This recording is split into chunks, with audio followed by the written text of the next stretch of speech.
Danas za nas je ovo istinski. Taj koncept Evropske unije i NATO se zapravo ne može završiti ako se i ove zemlje koji su u Uniji NATO je tekako važna strana ne samo za Evropu i za Evropu.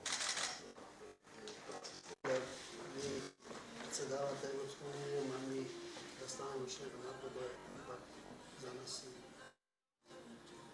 i u kontekstu terora.